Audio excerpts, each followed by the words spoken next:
Hey guys, how's it going? Zoltan here, and thanks a lot for stopping by. Now, without any further ado, let's just get into playing and building these really great and substantial bass lines for our rhythm changes A parts, okay?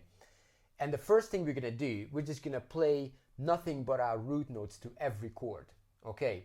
And before you would protest too much about this, playing your root notes are crucial to find out and to learn how the chords change, and how the chords move from one to the next, okay? And also, playing your root notes will give you a really great idea of your harmonic rhythm. Now, harmonic rhythm means the length of each chord that you're playing, whether or not you'll play each chord for 2 beats, for a bar, or for 2 bars, or whatever, okay? And so playing just roots will give you a really clear picture of that, the harmonic rhythm that we have, okay? And also, in general, playing your roots is actually a great way to learn any new chord progression that you may ever learn, because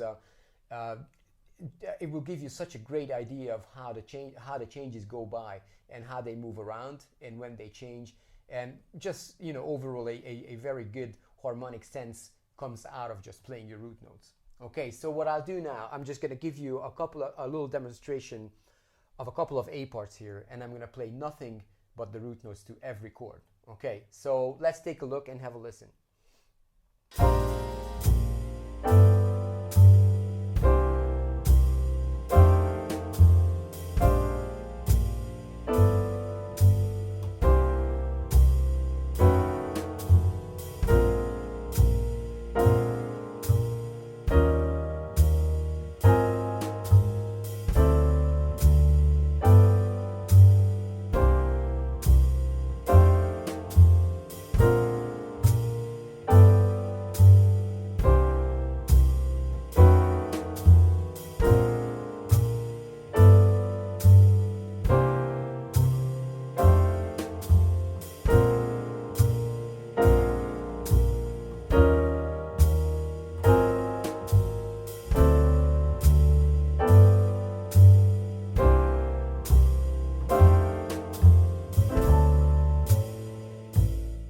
Okay, now that sounded really great to me, and I could really hear the harmonic movement by listening to all the root notes played under every chord. Okay, so that's a really great thing to do.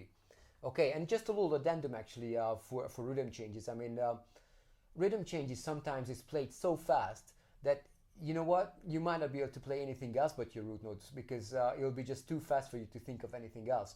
I certainly have been in situations where it was just so fast that I would just play nothing but my root notes.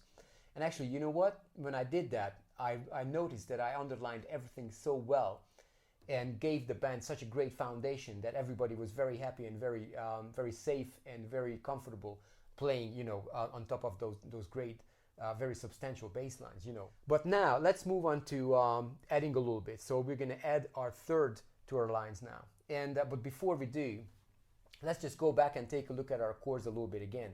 And remember how chords are stacks of thirds, major and minor thirds, right?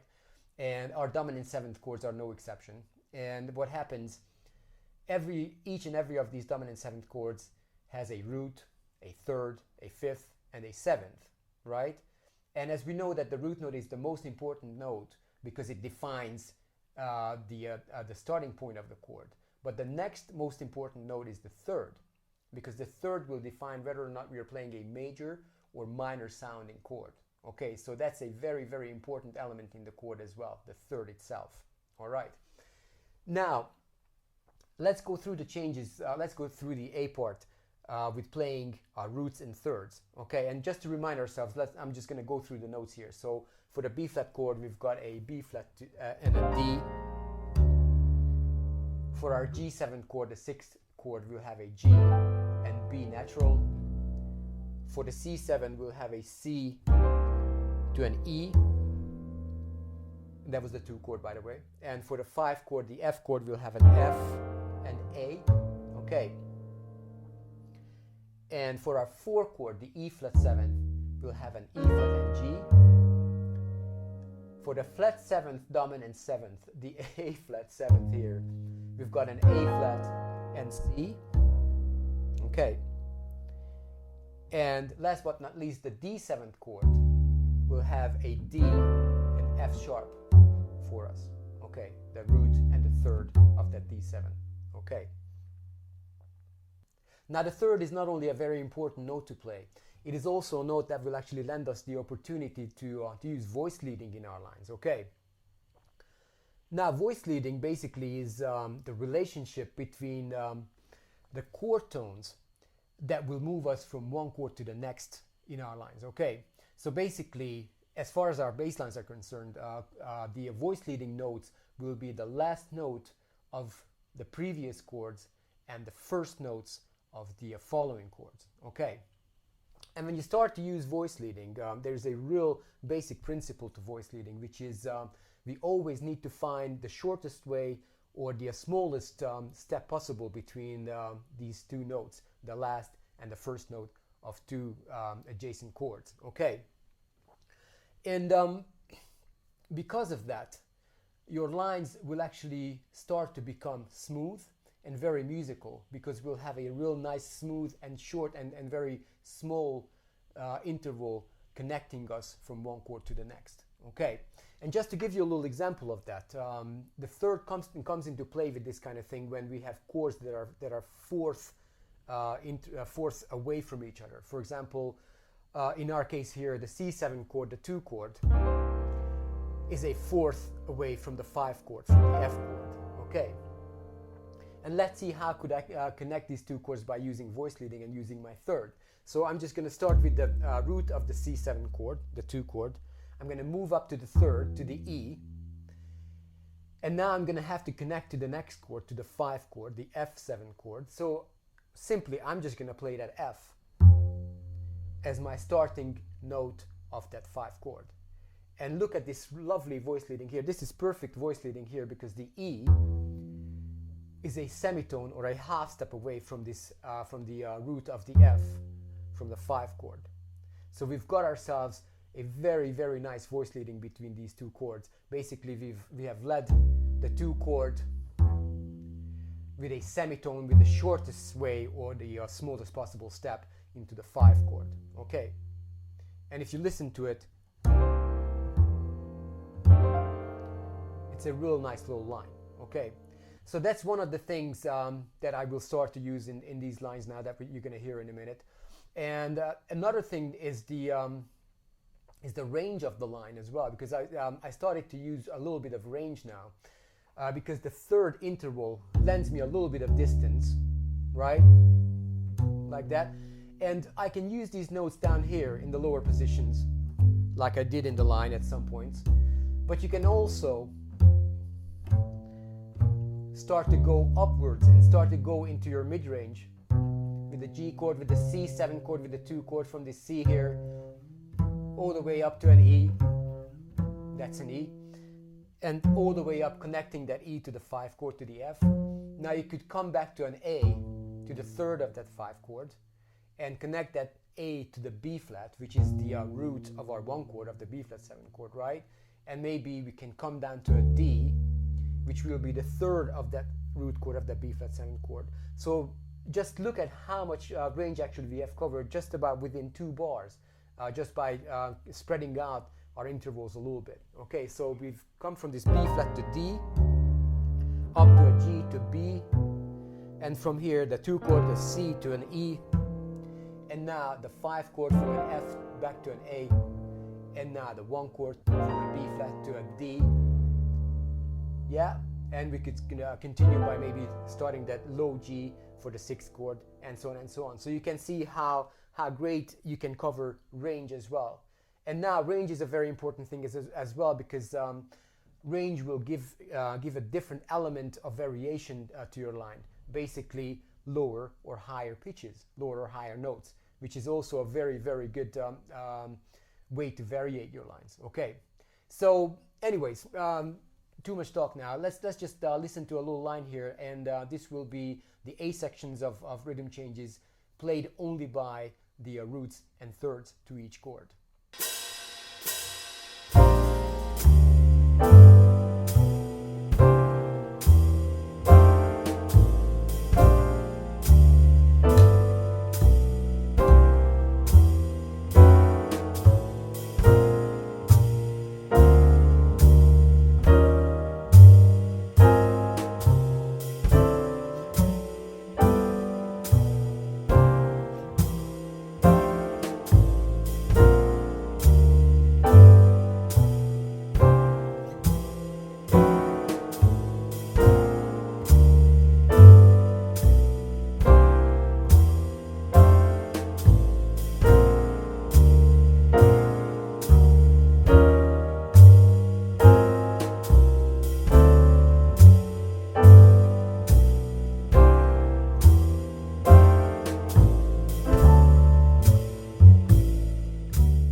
great. Now that sounded really great to me, and I'm sure that you could hear all that great substance built into our lines by playing our roots and thirds. Okay, really underpinning the harmony there. Okay, and now we're going to move up to our roots and fifth.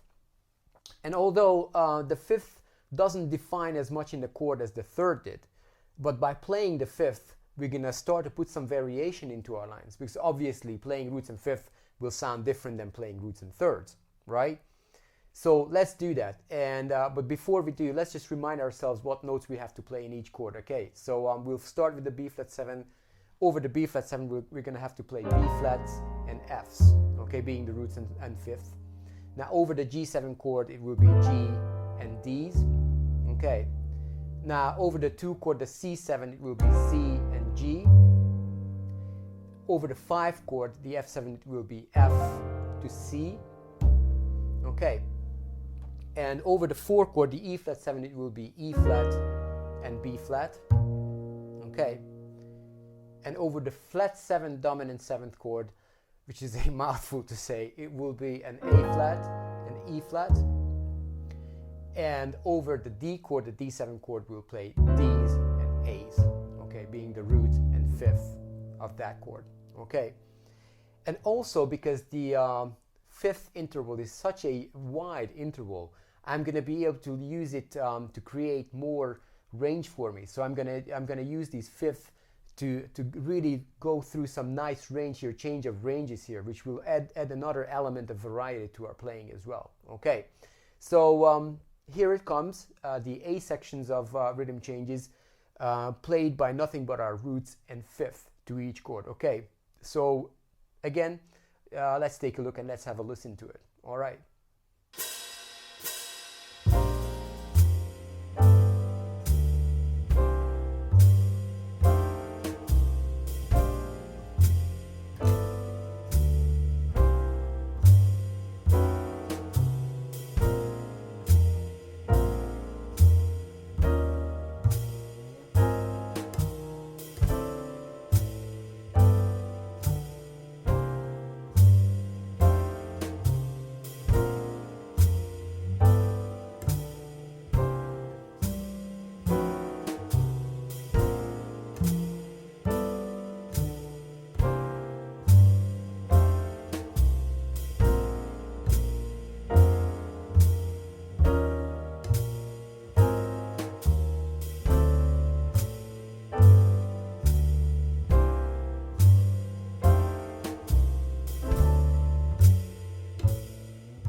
Okay, now that was really great, and by playing our roots and fifth, we really have given a different angle to our lines. All right, and let's move on now, and what we'll do, we're going to start to combine our roots and thirds and roots and fifth.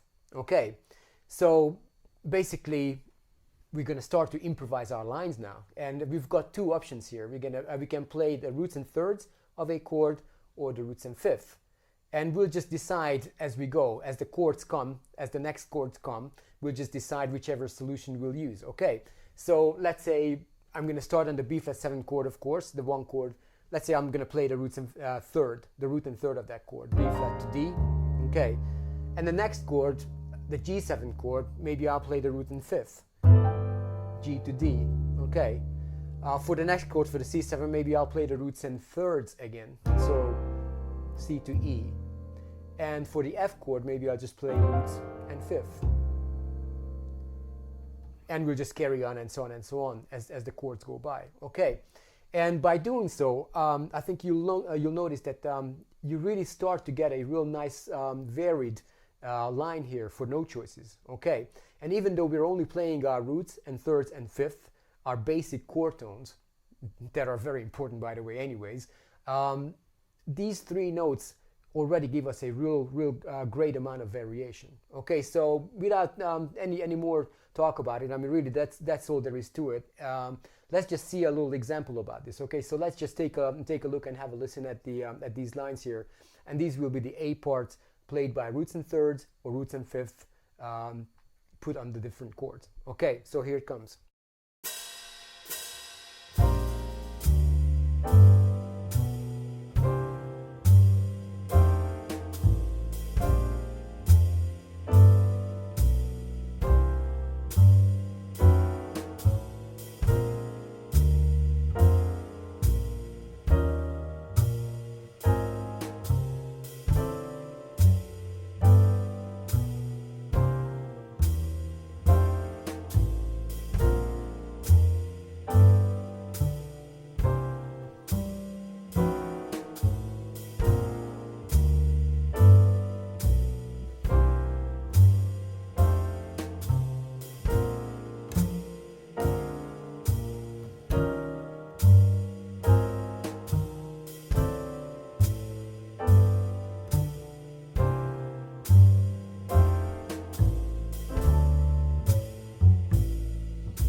All right, so thanks a lot, you guys, and I'm going to see you in the next video, and we're going to really start to get into some different variations on these changes here. Okay, thanks.